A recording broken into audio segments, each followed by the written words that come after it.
Nagbabala ang World Health Organization na mabilis na lumalala ang Ebola outbreak sa Democratic Republic of the Congo at posibleng malampasan ang pinakamalaking Ebola epidemic na naitala sa kasaysayan.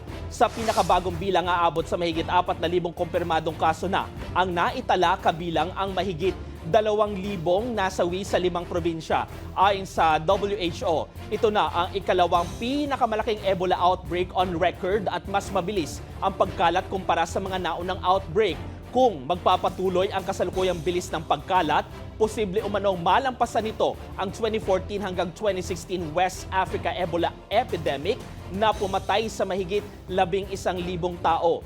Dulot ng Bundibugyo virus ang kasalukuyang outbreak, isang uri ng Ebola virus na wala pang aprobadong specific na bakuna o gamot, habang 2 vaccine na dinisenyo laban dito ang kasalukuyan nasa early human safety trials.